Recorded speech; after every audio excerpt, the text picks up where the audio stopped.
After 4 agonizing weeks of gathering undeniable proof and pouring her heart into a 10-page letter, she finally decided to confront her cheating husband and his mistress in the most craziest way. This mistress happens to be his married co-worker. This wasn't just any betrayal, it shattered her trust and left her heartbroken. In a world where spouse confrontations can turn explosive, this story takes the cake. What she did next was beyond anyone's imagination, a masterclass in emotional strength and revenge that will leave you speechless. As one of the top stories from the Cheating Stories subreddit, this jaw-dropping spectacle not only reveals the depths of her pain, but also showcases her unwavering determination to reclaim her power. You won't want to miss how she turned betrayal into a moment of unforgettable confrontation. Let's dive into the story, but before that, welcome to Story Hub, where every tale is a journey. Dive into captivating stories from Reddit and beyond, from heartwarming to spine-chilling encounters. Subscribe and explore a world where every story finds its voice. My husband is currently on a vacation with his mistress and I'm confronting them.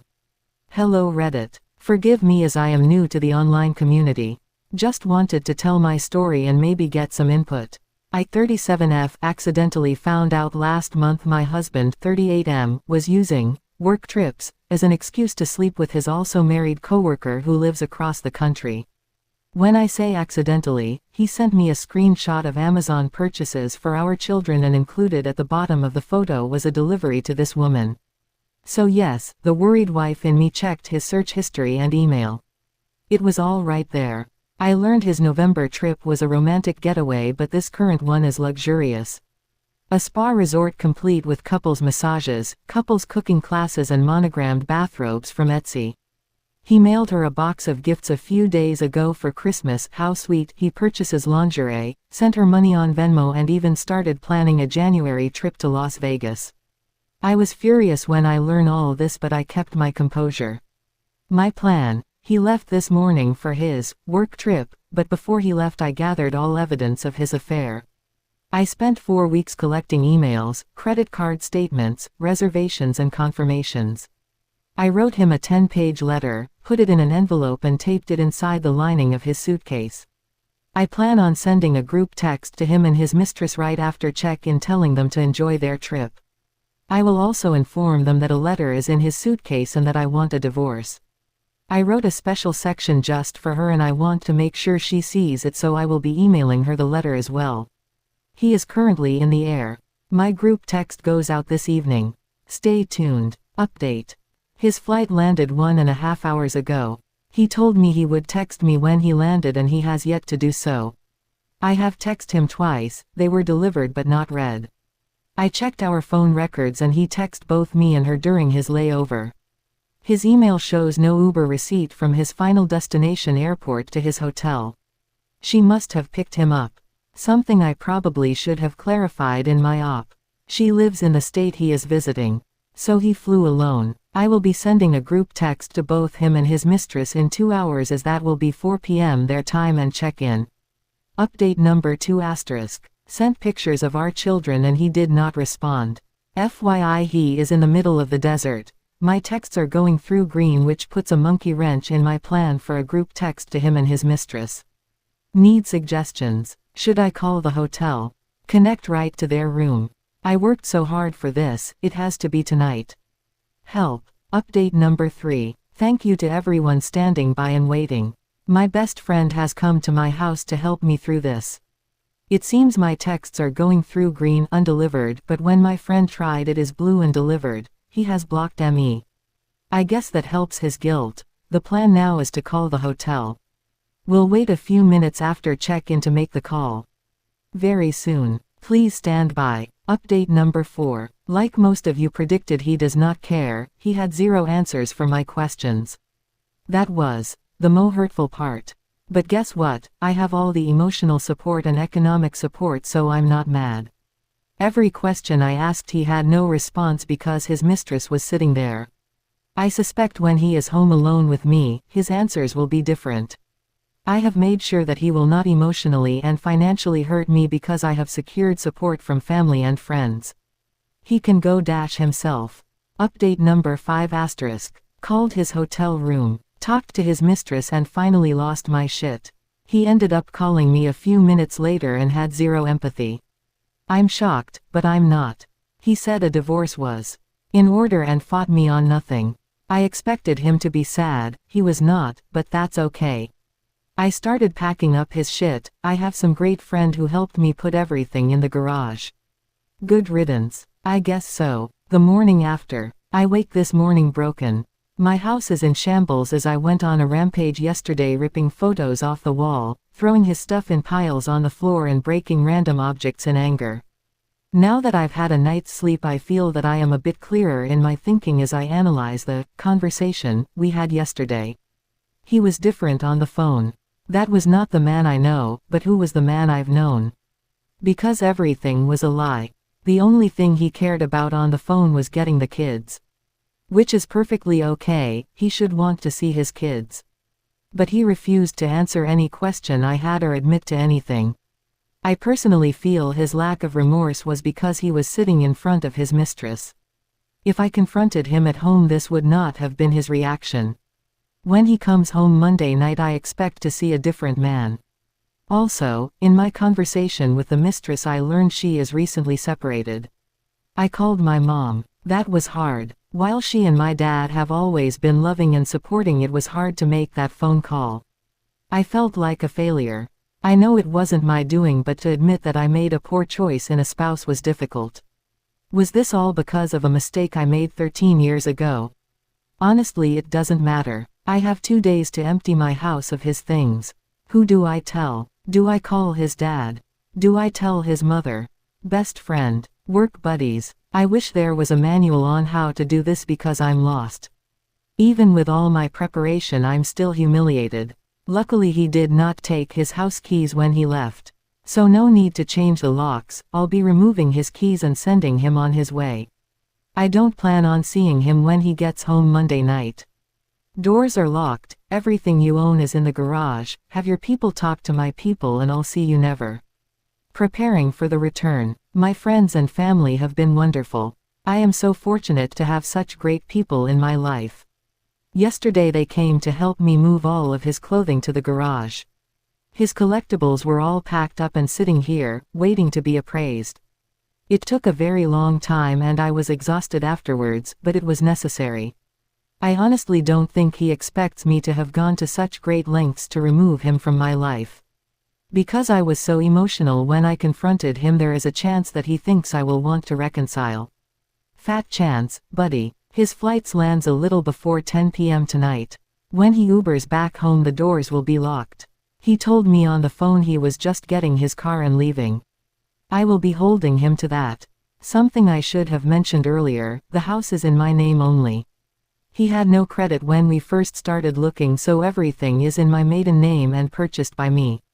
Health insurance, car insurance, cell phones, utilities are all in my name. The only thing his name is on is his car. I think he realizes now that could all come back to bite him. I don't want a messy divorce. I'm willing to listen to his demands and try and meet in the middle on as many things as possible. He obviously doesn't care anymore, so I'm going to do my best to not care and treat this like a business deal. The dust has settled. It's been a few days since his return. For a man who so diligently planned a secret retreat with his mistress, he took no time to plan for his return home. He has been living in the basement since Monday. I allowed him to watch the children open gifts on Christmas, but he has since returned to the basement. We have contacted 3 mediators and have appointments next week to start the mediation process. It's obviously over. We had a argument upon his return, and he actually asked about reconciliation. I laughed uncontrollably. Of course he pushed blame, stating that our marriage has been over for a long time. Well, that's news to me. His actions of an affair were selfish and avoidant. He didn't want to have that hard conversation with me about counseling or divorcing, and this route was easier and a lot more fun. Let's face it, he likes the attention of 2 women loving and pining over him. Well, I'm not longer playing that game. She wins, and oh, what a prize he is. I have been amicable about talking about the terms of our separation. My biggest hang-up is her. He may continue seeing her, and I have questions about her character. What kind of mother cheats with a man she knows is married and knows has children? When I confronted her on the phone last Saturday and asked her that question, she was silent. I asked if she was sorry, and it was as if the line went dead. That kind of person I do not want around my children. People who show no remorse, especially when they are in the wrong, are not kind people. I have found solace in friends and family, and thank you to everyone's recommendation of Chump Lady. I'm halfway through the book, read through the website and find it so helpful. Thank you again to everyone. I can't believe the outpouring of support. To the trolls, sorry you think I'm an unfit and inattentive wife, but cheaters cheat because they want to. Thank you again to all, not sure if you want a mediation update or if my story is over. Either way, I'm happy to have met you all. Where is the fault? If you listen to the books and advice always given about cheaters, it all says the same thing: it's not you, they made a choice. My STBX insists things were bad. While I don't think we were Pam and Jim or Lucy and Ricky, I think things were good. This process has made me review who I am, who I've been and who I want to be. Could I have made changes? Yes. Was I perfect? Absolutely not. But my decisions and actions were never detrimental to our marriage. They were more like sacrifices. And now I'm having those sacrifices thrown at me and I'm being called neglectful. Is all this about attention? A narcissistic need to be the apple of someone's eye. Him and the AP are now blissfully in the honeymoon stage. Vacations, late-night phone calls like teenagers, present buying, etc. But what happens when the other shoe drops?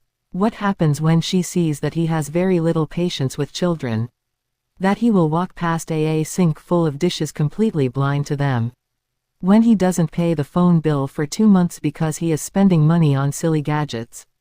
What then? While it's not my problem, I'm sure his AP will take issue with these things. Perhaps then she will be put in the situation I've been in for a decade. Should she be the glue and hold it all together, or should she neglect responsibilities for his neediness? I've been told by him, someone who is having a relationship and spending large sums of money on someone else, that I'm at fault. Perhaps, but what about the decades of cleaning up your messes? Maybe if I would have had 2-hour conversations with him every night things would be different, but to be honest, I'm happy I'm here. Now reflecting back, I see how underappreciated I was. How neglected I was. All these years I thought I was helping, but I was really being taken advantage of, and this affair is no different. Just a word of advice to all the mess cleaners, excuse makers, and spouse sheltering people reading this. Stop. Stop now. I've learned that all the helping is simply them learning how to manipulate you. Draw that line in the sand. Prepare for an uncomfortable situation when they start to stumble under the pressures of real life. But don't lose yourself. I lost myself years ago, and it's not a place you want to be. Mediation and the move. We had our first mediation appointment via Zoom yesterday. It was very amicable, but only because I don't want to fight and I just want this to be over. He apparently wants nothing. Not the house, not the furniture, not what he's entitled to of my pension, he just wants to be done as well. As I've been packing up things in the house to declutter, I've been offering him things, but he wants nothing. I suspect the moment our marriage is dissolved he will be packing up his collectibles and clothing and driving across the country to live with her. I guess I should be okay with this, as I don't want to be married to him anymore. It just kills me that he will be moving in with her and helping her raise her 2 children while mine are fatherless. It makes me so angry. Seething. The man who was abandoned by his father is now doing the same thing. Something he said would never ever happen because of the mental issues it has given him today. Well, it looks like that, as well as mostly everything else, was a lie. Again, I take solace in the fact that their honeymoon phase will be short-lived. Reality will smack them both in the face and she will realize that he can be more hurt than help. While I wish him well and hope the best, our kids deserve more than a Christmas, Easter, 1 week in the summer father. No dad at basketball games, Cub Scouts, birthday parties and school plays. Meanwhile AP will have him and her children's biological father. I guess nothing in life is fair, and my boys will have to learn that lesson early than I had hoped. He's gone. My STBX left yesterday morning to visit her. I told him to go. I didn't want to spend night with him, and our COVID circle friends who we celebrate with have zero interest in seeing him either. He booked a flight 30 minutes after I told him to go. My only stipulation was that he is back for this weekend as it's my birthday and I really need a day to myself. I've watched the kids for 3 weekends now while he went to see his mistress. I thought I at least deserved my birthday to relax. He texted me while he was boarding that he won't be home for my birthday. Well then, he claims when he booked this he booked a return for the evening of my birthday. When he tried to change it he was put on standby, it would cost $1,000 to change, it was a red eye etc. The excuses kept coming. He apparently does not realize I have access to the internet as well and flights are less than $300 with the airline he flew. I told him this and he said those flights weren't there when he booked, lies, and he will take care of it. I just want him to be honest. If you don't want to be here for my birthday, just say it. If you don't want to spend the day with your children, just tell me. I can't force you to be a parent. I told him the flights were available and affordable, it's his choice to rebook. Ball is in your court. That's all I can do, right? Stay tuned for an update on his return this weekend. Nightmare. It was 12:40 a.m. on and there was still no call from him. I was angry for no other reason than I explained to the kids that even though daddy wasn't with us he would call at midnight to talk to them and wish them a happy new year. I was made to be a liar. So, I texted my STBX and his excuse was, they are with their friends, I didn't want to bother them. Excuse me, bother them? You mean you didn't want your kids to bother you is what you were really saying? If I was across the country on without my kids I would have called and done the countdown with them via FaceTime. I think most parents would. But not him. He said, if you would have told me that you told the kids I'd call then I would have. He tried to spin this on me, that I created this mess. Why'd I have to tell you that you need to call your children at midnight? This small act said a lot to me. Our children are not a priority. I guess he didn't want to ruin his perfect vacation at his new girlfriend's house with her children. He has a nice new family now. Today is my birthday and he returns this evening. I told him in my night text that I will speak to him on the 12th, our next mediation meeting because I'm done. I tried to be civil for the kids but he is not putting forth the effort for them. Liar, pants on fire. The past few days have been strange. We rarely talk, a decision on both our parts, and when we do it's about mediation, plans moving forward, or the kids. We have been civil and communicating well about those items. We are also friendly in front of the children as not to upset them. The situation is strange because we are getting along, there is no arguing, it's a shared focus to just get through mediation and divorce. That's fine by me. Last night while I was cleaning the kitchen I heard him on the phone in the basement. I guess he didn't realize the door was left open by one of the children. Not wanting to be a part of the drama anymore I went to close the door. At that point I heard him tell her how crazy I have been acting. Excuse me, we don't speak and when we do it's very civil. How is that crazy? Well, he proceeded to tell her about a conversation we had and he lied about everything. While the conversation part was true he told her I exploded, I was in a rage, I was crying etc. None of that was true. He explained how he laughed in my face at my rage, also not true because there was no rage. I had told him a while back before the Nye debacle that I would start dating eventually and he proceeded to tell her that I was bragging about guys I'm meeting. So far from the truth. I slammed the basement door. I'm sure he knows I heard. So I ask, why the need to lie and make me a villain? We aren't staying together, I have no reason to fight with you anymore, that's why we are paying a mediator. Why start lying to your new girlfriend that you love? How is that a good way to start a relationship? I don't know what is happening here. This is my concern, this woman and him are in love and want to start a life together. Okay, that's fine, God bless and congrats. But, this woman only knows me by the stories which I'm assuming are all lies he has told her about me. If he does move across the country to be with her, how can I trust a woman who hates me because of misinformation to treat my children properly? I don't care if she hates me personally, I'll still sleep fine at night, but now I'm worried about sending my kids in the summer to stay with them. I want to confront him about this but I know I can't. Maybe it's not that I can't, but I don't know how. Also, he has told no one we are separated and definitely has not told people why. How come? You initiated this, you cheated, you are happy now, so why can't you tell people? He told his father that he was bringing the kids alone to visit him because he and I weren't seeing eye to eye at the moment. What? I would assume he's afraid to face the music or is just finding comfort in the little love bubble he has created. He chooses to not face reality.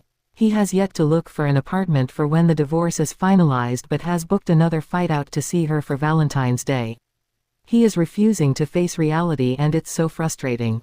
Mediation and empty promises. Yesterday was our second mediation appointment. While it was amicable, there was some obvious tension. The tension was not on my end but more on his. Let me explain. During our first mediation we brought up the topic that he might move out of state. At yesterday's meeting I asked what we would do about custody if he moves to this particular state. When I mentioned the state by name the mediator was confused. This prompted her to ask him why this state that is so far away. His answer, well, then silence. He couldn't put into words the fact that he was leaving to be with his girlfriend. I had to finally chime in realizing we are paying by the hour that he was moving to be with his girlfriend.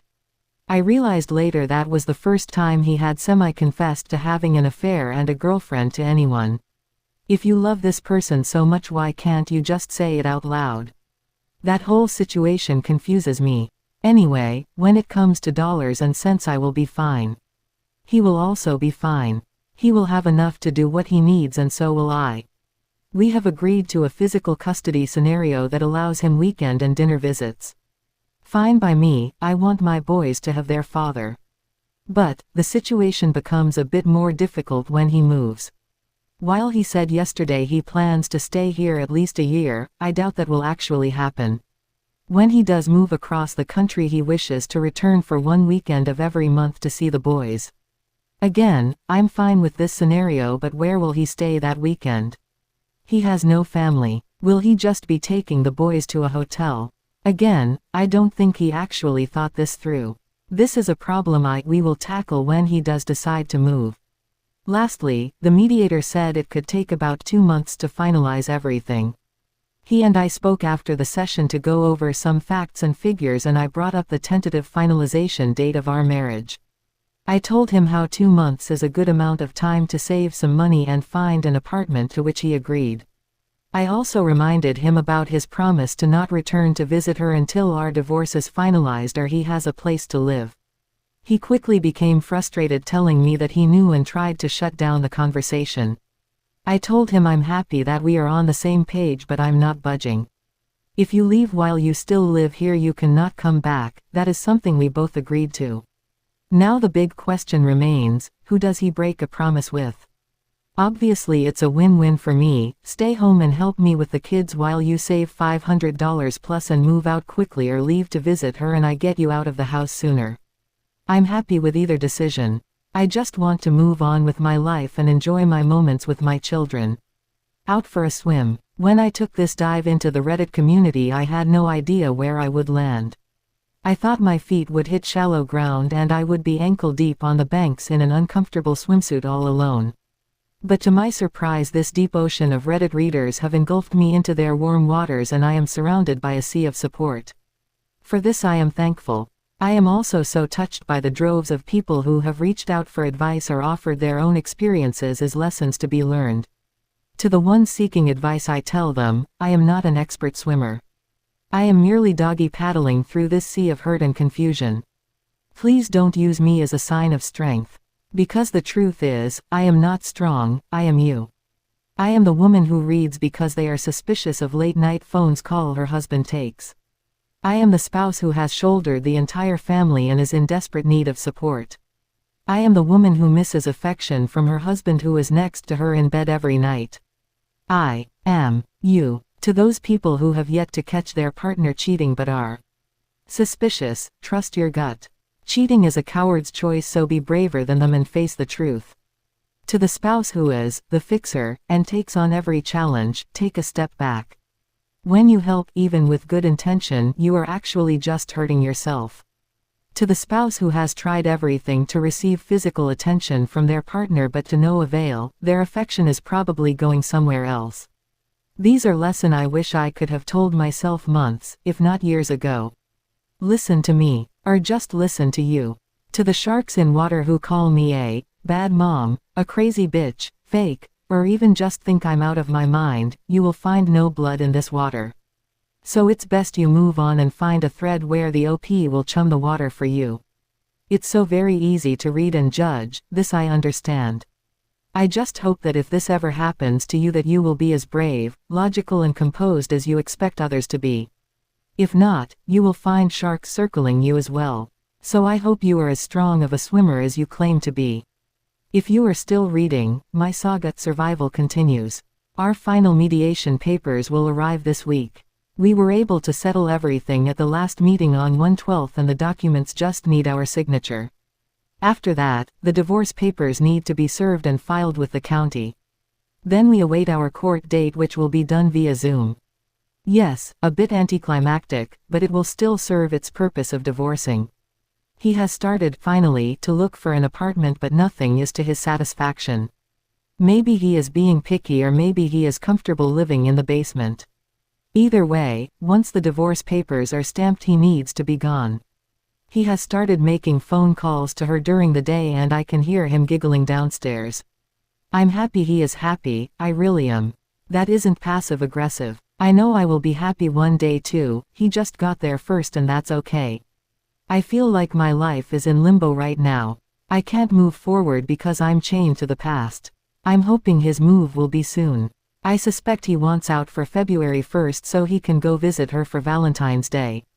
I hope for his sake and mine that he makes his deadline. I will update again after I receive the mediation paperwork and divorce papers are served. I'm sure that will stir up a lot of thought and emotion, so I'm certain it will be a doozy. Till then, I'll keep doggy paddling. Souvenirs. If you have been following along, then you know that there was a chance he would leave for Valentine's Day to go visit her. Well, he left this morning. He told the kids, "I'm going," as he walked out the door, leaving me to explain a few hours later that he had to leave to work, when they started asking for him. I have learned that I can't have expectations. Just because I would try to be more honest with the kids doesn't mean he would. I was really proud of the fact that I didn't even engage him in the discussion, debate, argument of going. Yes, I had loudly vocalized some feelings a week ago when he told me he was going, but I have not engaged him about it since.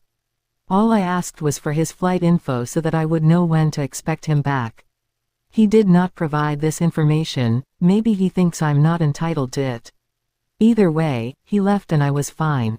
While we had the conversation multiple times in which he agreed that he would not visit her again till he had an apartment, he has reneged on that agreement. Shocker. He claims that he has every right to be here, which he does legally, and he can do as he pleases. He put a down payment on an apartment a few days ago but says he doesn't know when he is moving. What? The bills he pays in the house are less than the child support he will have to pay, so I think his decision to stay longer might be a financial one. I've offered him any piece of furniture he wants in the house. I even offered to pay for 1/2 of the cost of bunk beds for the boys. I just need him to leave. I have no idea why he is dragging his feet. But, I learned through a mutual friend and former work colleague of theirs that she recently had COVID. When I say recently, I mean the Board of Health from her state said she could stop quarantining 3 days ago. But what about her kids that are in the home? Were they living there during her quarantine? Are they positive? Perhaps they are asymptomatic. Will my STBX be bringing me and our children home a COVID souvenir? I'm livid. COVID insensitivity. For all those messaging me with concern and for updates, I apologize for my tardiness. It has been a heartbreaking 2 weeks. To amend for my absence, I will be posting 2 updates tonight. Let me start from the beginning. My STBX left for his getaway on 2/12 and did not return until 2/15. During his blissful vacation, my family and I suffered a great loss of one of our most beloved member to COVID. I was a mess. Everyone I love was devastated. I called my STBX on 2/13 and told him the prognosis was not good. It was loud where he was, there were children yelling. He informed me he was outside with her kids. Wow. Can't remember the last time he took our children outside, but I digress.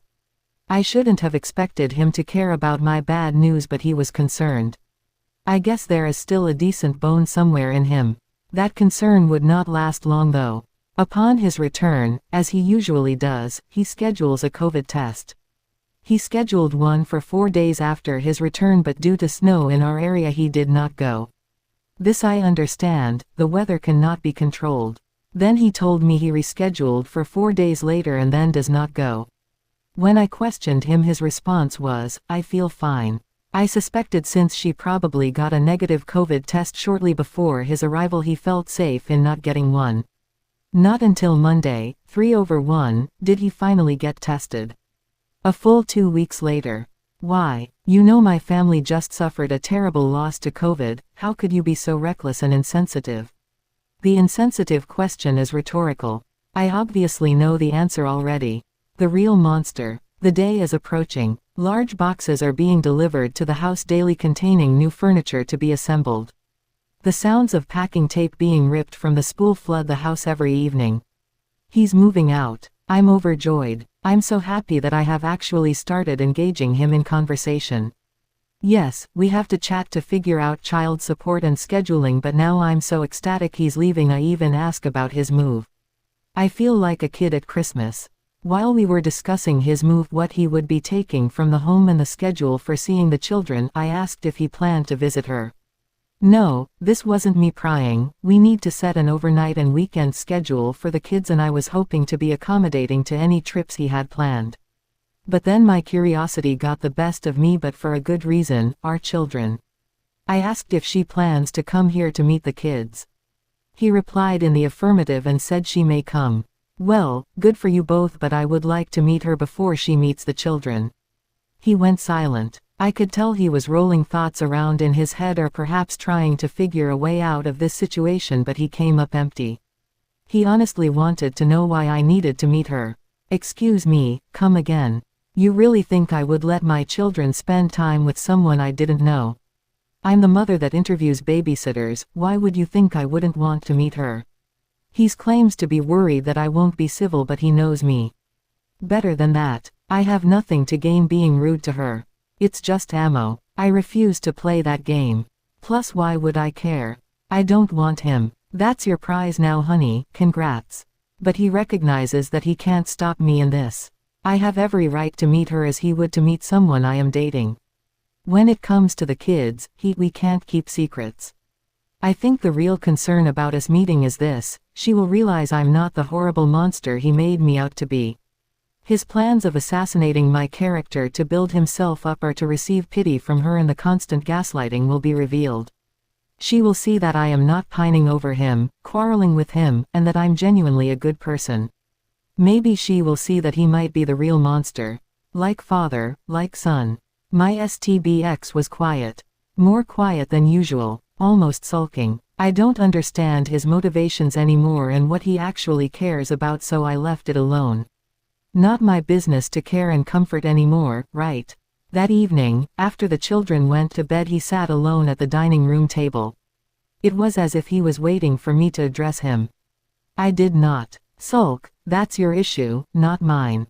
After he received no attention from me, he made the big announcement. He claims he told everyone what happened between us, including his father.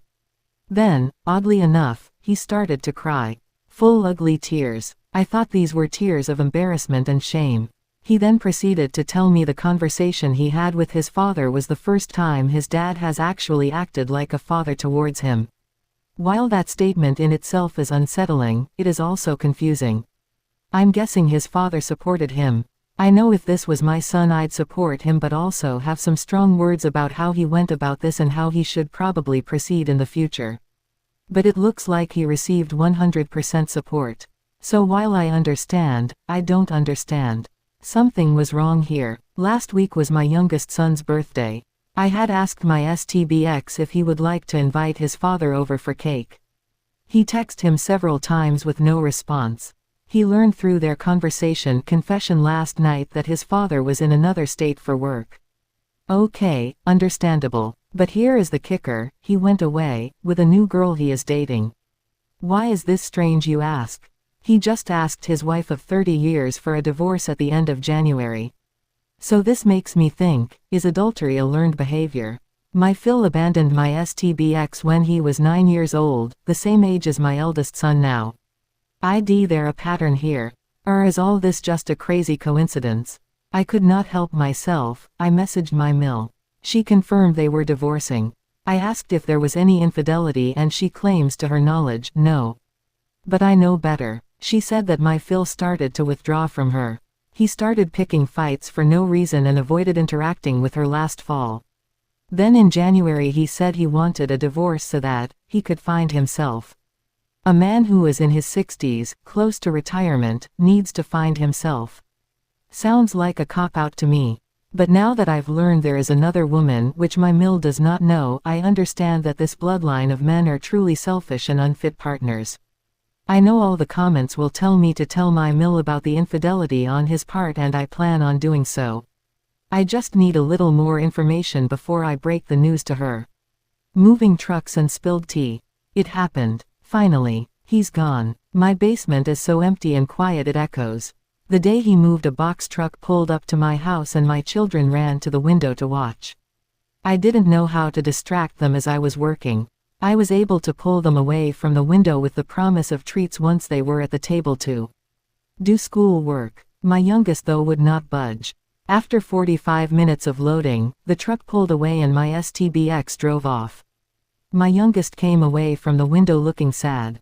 I immediately talked to him and tried to comfort him. After a few moments he asked, "Is the truck coming back?"